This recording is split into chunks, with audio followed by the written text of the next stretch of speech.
Gladiorum, you have completed your duty. A new dawn is about to rise. Why not swim towards it?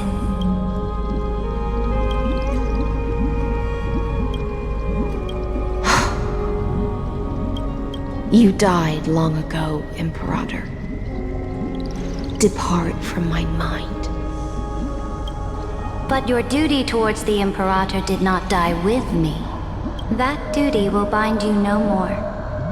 You will be able to hold for yourself one grandiose feast after another in the endless days to come.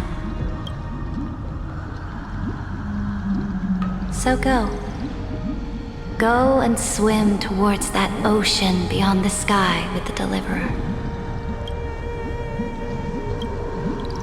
Is this? A page out of that sidekick's book. I commanded her to gift this page to you when everything finally reaches the end. What's on this page? Memories. Lifelike memories.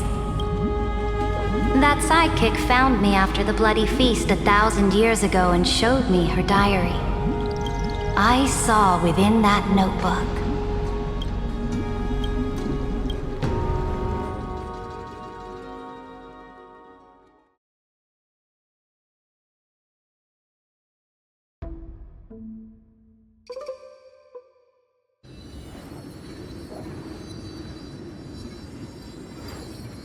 Is this that Deliverer's experience?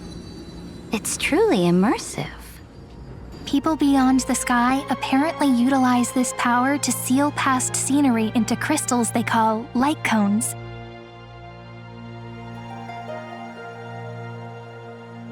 But I only know so much about the remembrance, so I can't completely replicate the past. But I'll do my best to talk about the missing parts. I'm all ears. Go on then. Do your best. But if your chatter gets too boring, or if I deem it offensive, then law will become forever beyond your reach. Got it. I'm sure you'll find this to your liking. After all, it's human nature to want to embark on a journey into the unknown.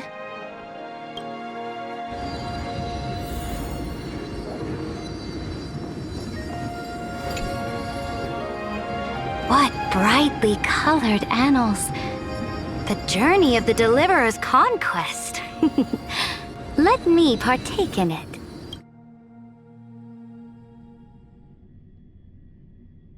Is this a fortress in the sky? This is the first step of my friend's journey among the starry seas. This place is called the Herta Space Station. Just think of it as a supersized grove of Epiphany. Oh, so it's the territory of that witch. She and another Antikytheran lent me a helping hand back at the banquet. Look, over there. Looks like she's talking to Madame Herta in this memory. Let's go listen to what she thinks about this world, all constructed by eons and paths. Are you telling me that woman is Herta? She seems shorter than I remember.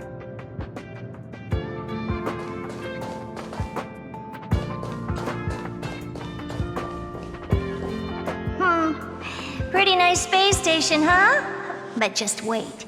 After a couple more stops on the Astral Express, you'll see sights that'll make this place look ordinary.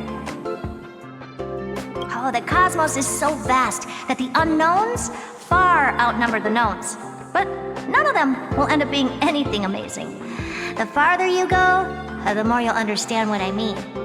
So do your best with the nameless. Break a leg! And remember to send an update or two to Asta when you've got some downtime. She certainly shares my way of thinking. Only that instead of a conquest through blood and fire, they chose a gentler path. People call Madame Herta and Mr. Screwlum geniuses.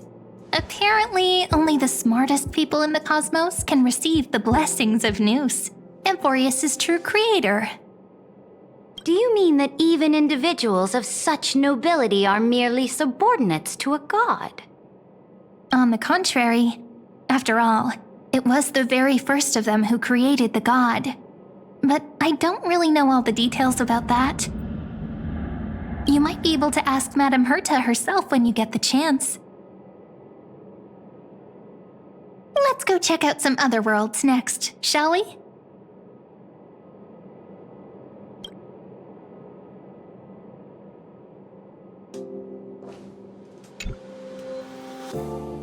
This next stop on the journey has a lot of similarities to Amphoreus.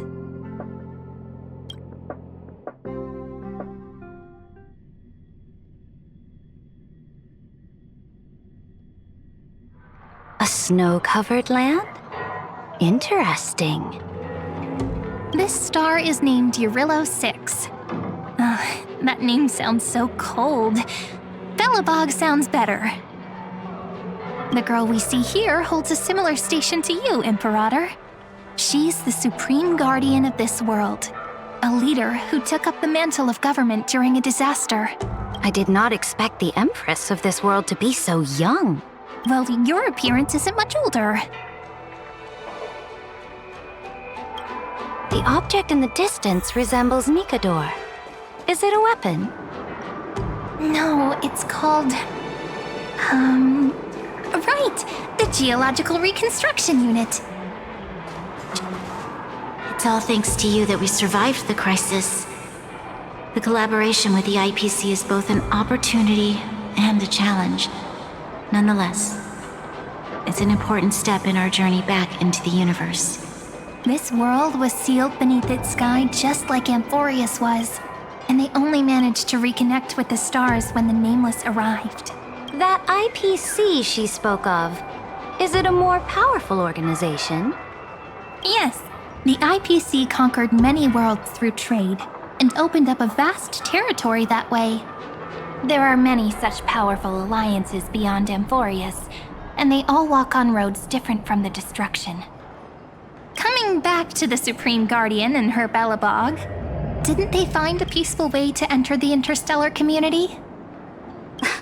That cannot be true. That IPC would never have grown so big on trade alone. It may pretend to be a wealthy merchant with clean hands, but I am willing to bet that it grew fat on gory oppression and bloodshed. Its path of conquest must have had no mercy for the weak and would have destroyed them if needed. Are you telling me that this snowland never thought about tossing its dignity to the wind and kneeling to the IPC? I will not believe it. I will never allow the Imperator's empire to be sullied by others. Amphoreus must become a power so strong that no interstellar foreigner would dare to look down upon us. Imperator, Belobog isn't as weak as you imagine. Listen. I indeed hesitated. But now I understand what we must do. Belobog must learn how to walk on her own until she no longer needs the support of others and can stand on her 2 feet among the stars. Even if I may not live to see it, I believe such a day will surely come. They still have their dignity intact. One day, that hope will melt through the ice and help them into a prosperous tomorrow. But the order of the cosmos is already set in stone. The old laws decree that only the strong survive, binding the weak in an unbroken chain until they wither and turn to dust. Unless they embrace the power of the destruction. Amphoreus must shatter the old law and become the new order among the stars. Speaking of the Order, another one of my friend's companions may be able to enlighten you further on that. Let's go to the next page.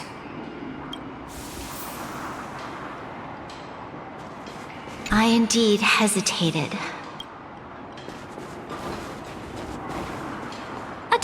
offensive, or crush them from the flanks? A direct offensive, or crush them from the flanks? This next world is a nation of dreams. The first time I heard about that place, I didn't even know what to think.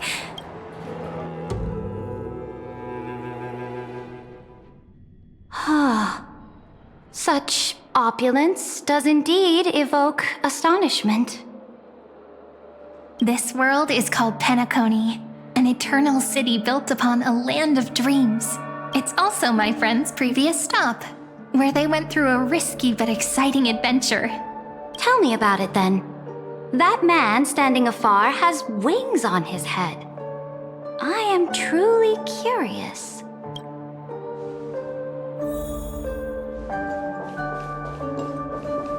I wish to gaze upon the views of the Reverie Hotel one more time.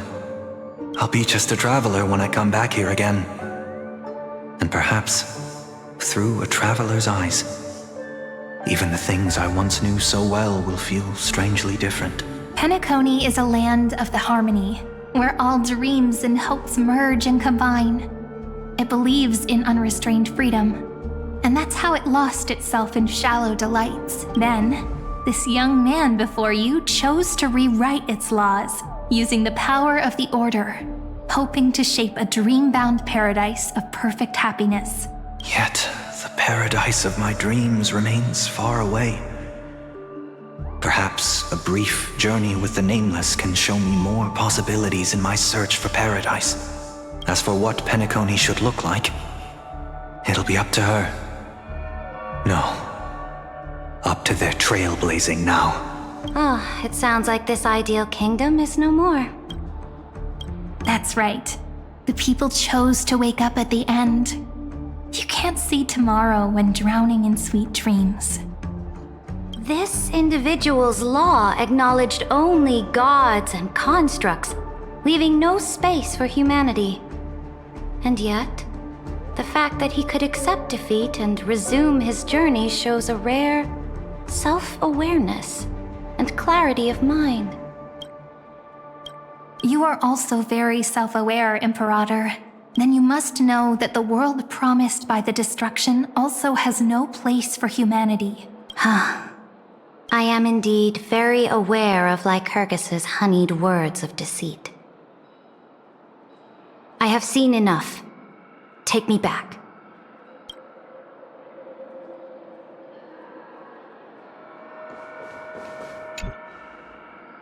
Then let's wrap up this trip down memory lane with one last scene. This absolute wonder. Isn't it pretty?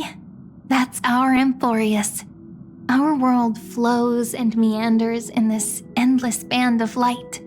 Though we were born from the designs of the gods and are not yet truly alive, the Chrysos heirs of Amphoreus still chose to stand against fate and carved a legend no different from that of humankind. Will you really renounce the heroes in this world's previous 30 million cycles, Imperator? Including even yourself. Will you bow to brutal destiny and allow that puppet master named the destruction to have their wish? I know what you want to do, sidekick. You want to use that deliverer's memories to influence me and tilt the scales of law toward her and the two geniuses. You really saw right through me, Imperator. How can one rule an empire if one is incapable of understanding people's minds?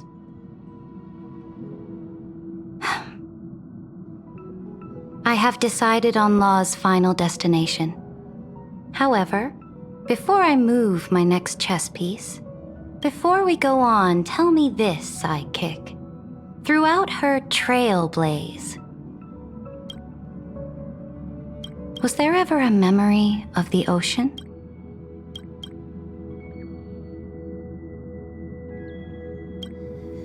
The ocean.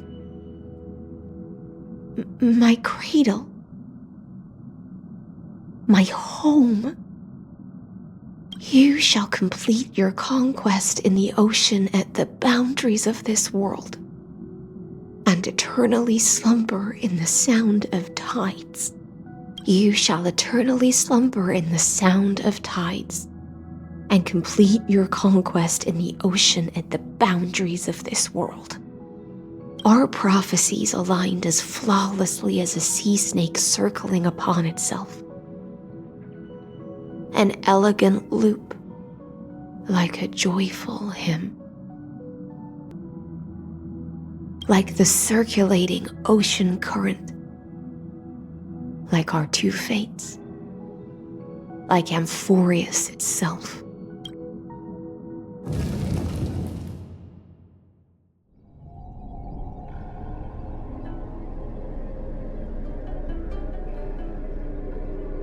The trial is over. So tell me, who will own the divine authority of law? I won't give it to anyone. What? I am the law. Why should I give my imperial crown to any other? Both the Deliverer and the Theoros came from beyond the sky. They have no right to interfere with the lands I conquered with my own two hands. The law of Amphoreus shall be determined by Amphoreus's master. What exactly did you see in the trial? Everything. I saw everything regarding the rules of this world's operation. I saw the laws of extrapolation that Theoros spoke of. I saw the ultimate protocol. As long as I offer a sacrifice of equal weight, I can rewrite the laws of this world according to my will. I can turn good into evil, ugliness into beauty, and weakness into strength. Fate gave me a very fair deal. One rule change for the life of one demigod. What are you planning to do? You can't guess? We can conquer the stars without relying on any power from beyond the sky. We just need to make some reasonable sacrifices. Your ambitions have already made so many people give up their lives for the law. And you're still not done? I am determined for Amphoreus to stand on her own 2 feet among the stars. You are beyond reason. You think such a simple and hypocritical statement can justify your atrocities. There's no new without destroying the old. That's what you consider an atrocity? Ironic, for that is also the unchanging law of Amphoreus's revolutions. Ever since the Flame Chase prophecy resounded in the distance, fate has decreed for the Chrysos heirs to ignite our blood and illuminate this dark age. People would still be puppets of the old dynasty if it weren't for my conquests. But your world doesn't seem to be any different from your predecessors. Bloodshed, tyranny, oppression. You're making the same mistakes they did. Go and see everything for yourself. Go to any library I've built. Go listen to the rumors on every street corner. Go and witness how the Imperator crushed the old laws and forged new ones. Go and see what my conquests brought to this world. I cleansed the Chrysos War's filth and mended all the conflicts left by the Era Bellica. I restored Akima's might and allowed mortals and Chrysos heirs to face each other as equals in the Council. I punished all sins and rewarded all achievements. I smashed Talantin's shackles, united humankind to save themselves, and started the Flame Chase era. That's what the Imperator has done in her glorious life. So now, hearken to my final words. History will eventually forget Saridra, but it will never forget the Imperator's people or the Flame Chase era she began. Final words.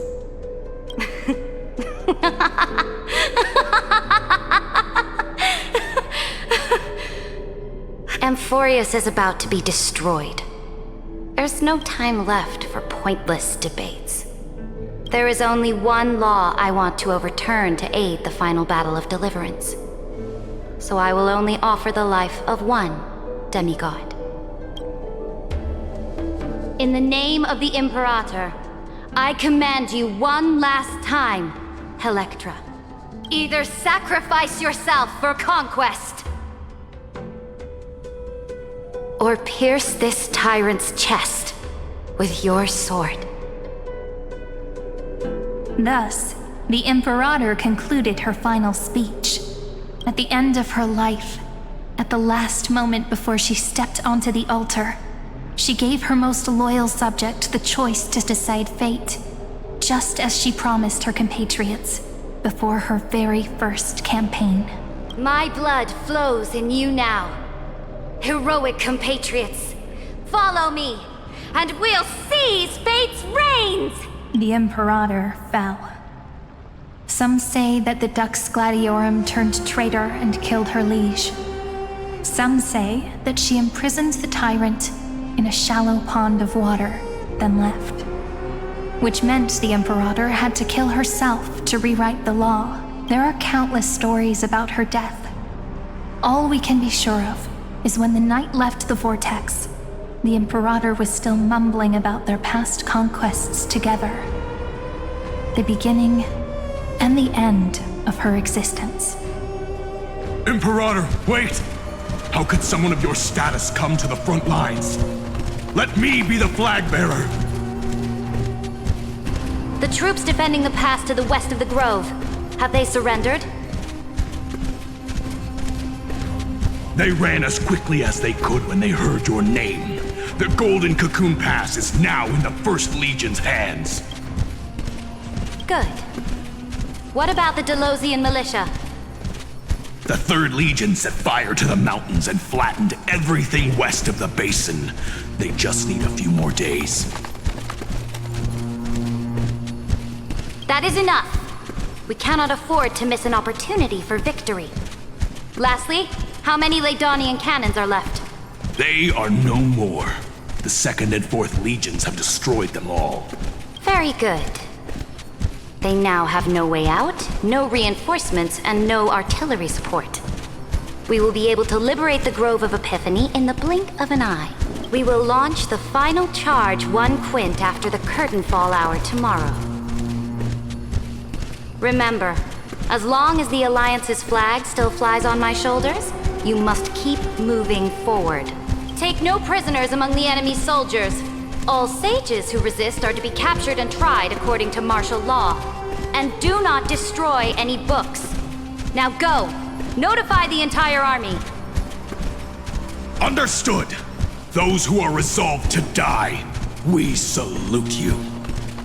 Reporting in. The mountain dwellers are resisting fiercely, and the legendary Mountain Breaker has personally engaged in battle. Their formations are nigh impenetrable. Then cease our frontal assault. Send scouts to all legions and tell them to retreat into the Tritos Plains before the parting hour. What? Are you planning to surrender? Change of plans. The seismic walking dragon is enough for that battlefield. Walking dragon? You mean that stupid beast, Terravox? What can they even do? Stupid? No. They are the wisest of all of Georios' creations. Only they can perceive the currents of time. Let them deal with their earthly brethren. We will advance and take the lead in defeating what remains of our enemy. I will deliver the most fiery retribution for the humiliation they dealt us, and crown. Understood. I'll see to it. Those who are resolved to die, we salute you. The Temple of the Three Fates sent a letter, Imperator.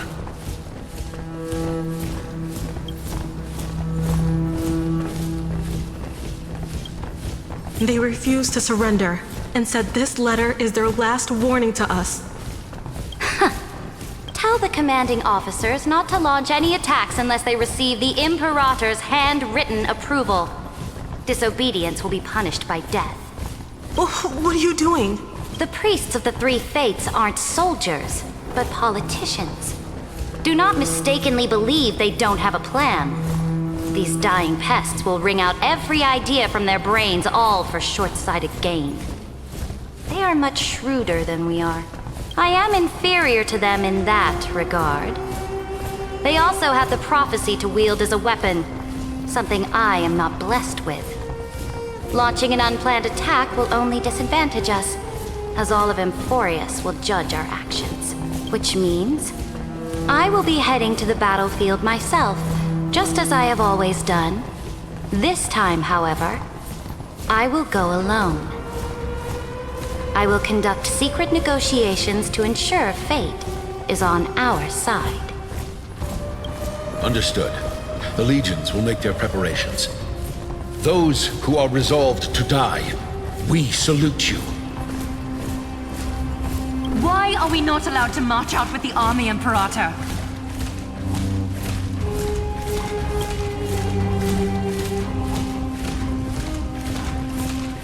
This will be a long voyage with no return. Those of you who bear the prophecy cannot come with me. Why are you personally leading this battle if it's doomed to fail? The Flame Chase journey cannot be without a leader. That is correct. The Empire will be without a head when the Imperator falls. But remember, as long as you seize the right opportunities, even a chaotic game will remain winnable. My departure will create a long staircase for you. You will understand what I mean when news of my death reaches your ears. Saridra, is our journey about to be over? Destroy the old laws and forge new ones. My conquest has reached its limits within the borders of Amphoreus. Since the prophecy already decreed that the Imperator would never conquer the stars as she wished, I will bow out here and try no more. More Chrysos heirs bearing divine authority will be born, and many more heroes will arise. Will they demand peace or war? Will they resist tyranny or become the next Imperator? I do not care. The children of the future will decide for themselves. Do not mourn for me. Anyone can kill the Imperator. But the only one who can truly destroy her is Saridra. At the end, I faithfully recorded the most important battles in the Imperator's life. Her conquest was about to be completed at this point in the story. However, for some reason, a memory suddenly entered my mind just as I was about to put down my pen. It was a journey on a fantastical train. I had the honor of having a heart-to-heart conversation with the Imperator under the stars. And I asked her this question at the end of that discussion. How do you want history to remember you? As a hero who gave up her life for the Flame Chase? Or as a tyrant? She answered so quickly, as if she had made up her mind long ago. I would rather be forgotten than be defined.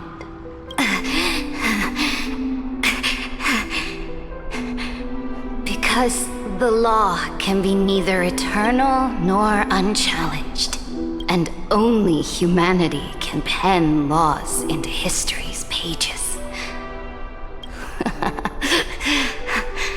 Now, I have shattered the greatest law of Amphoreus. The game is nearing its end. Dux Gladiorum. Even though you killed the Imperator in the previous 30 million cycles, this time you finally found your own law.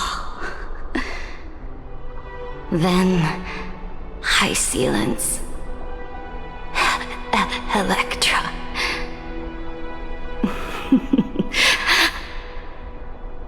I will ask someone to deliver the prophecy's ocean at the boundaries of this world to you. Will you choose to swim into that ocean? I do not care. Do not care.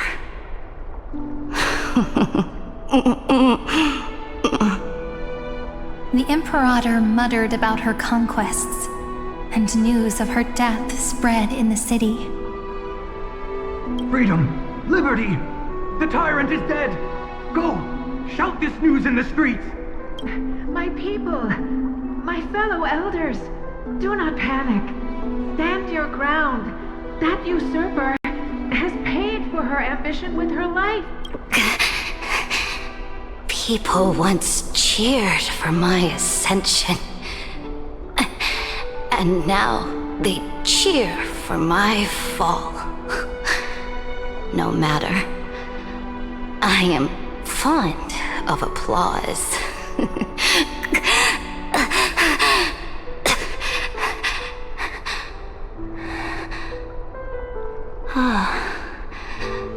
I see the cosmos, the battlefield that I cannot reach.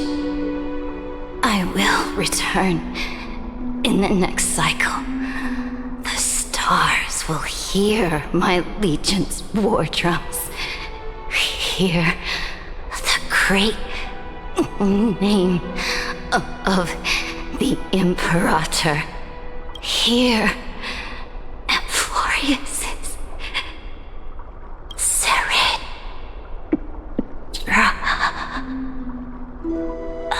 To this day, we do not know which rule the Imperator overwrote at the cost of her life. Perhaps the truth will only be revealed at the moment of checkmate, just like every chess game she ever played. We only know her death inflamed Akama. On one side of the city, those who defended liberty toppled her statues to the ground.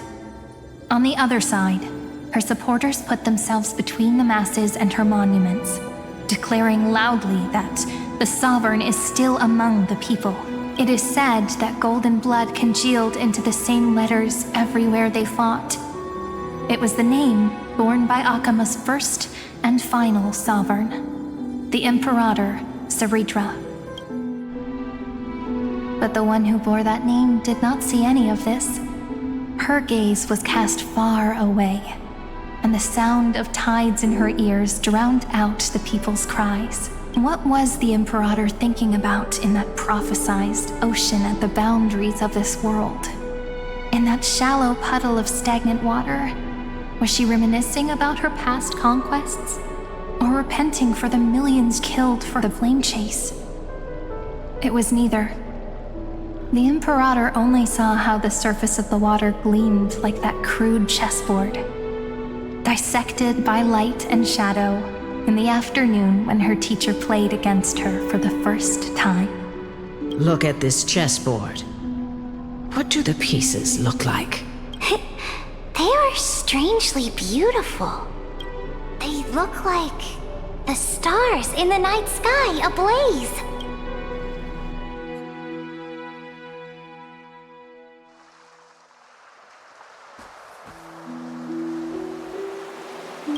From that page emerged an ocean so vast, so pure, not a single trace of corruption.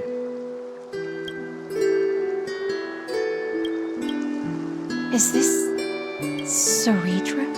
Electra, my subject. Ever since you walked out of the tainted ocean and pledged yourself to me, I have seen the abyss in your eyes and the emptiness in your heart. That was why I promised you a new ocean, where the Imperator's ambitions would serve as the currents, and loyalty would be its light. Electra, my subject. You have done your duty as my blade. The prophecy has now made its final decree on the road I intend to walk. My conquest is doomed to never reach the stars. But the Imperator never makes empty promises. So take this memory, this ocean, beyond the sky, as witnessed by the Deliverer. This is the final gift that the Imperator can leave for her subject.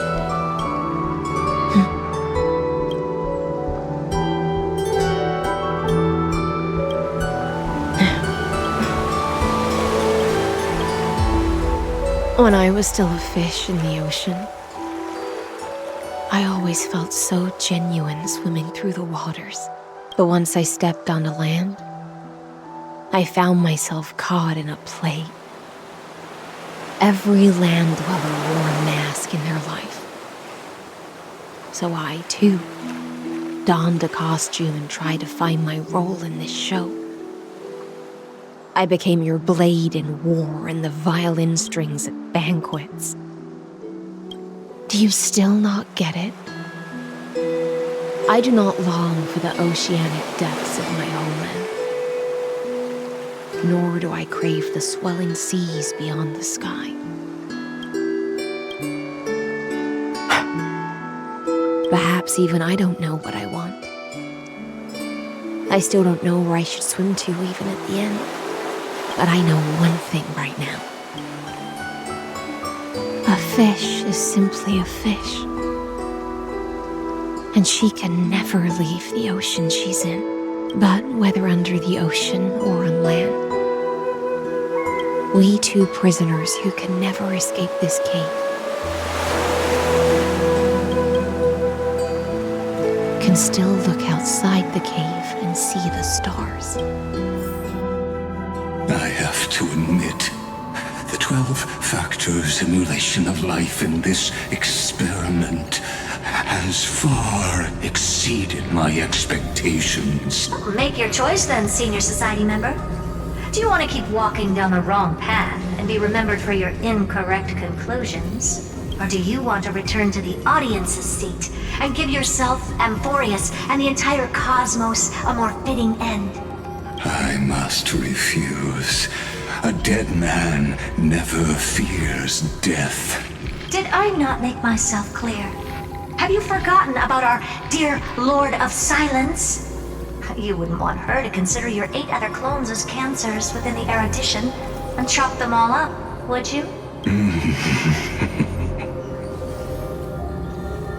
Your logical deductions are vastly different from mine. Therefore, allow me to provide one more academic recommendation. Listen, my peers. Why don't you look beyond this world? Just as the Chrysos heirs did. Re-evaluate your calculations and take into account all enemies in the upcoming war among the eons. Amphoreus is not a place where 3 paths entangle, but where 3 paths fight to the death. You used Memoria to resist me, but did you not consider the possibility that the Remembrance and their children might have taken this opportunity to join the fray as well?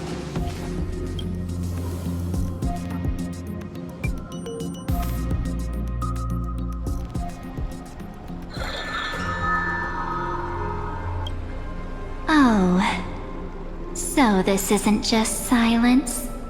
It's the answer. What was the last thing she said to you before you parted the waters at the Scale Gorge waterscape?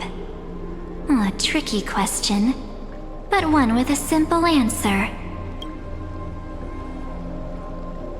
She didn't say anything back then, right? That's correct. And now I'm sure.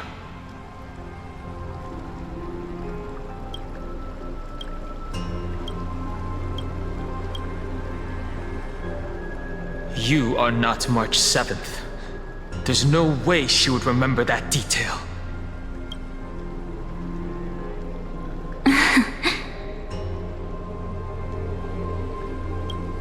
I'll only warn you once. Leave her body. Now. How impulsive. That's not like you at all. Why don't you calm down and think about another possibility?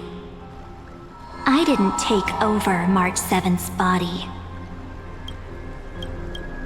Rather, it's March 7th who regained my memories.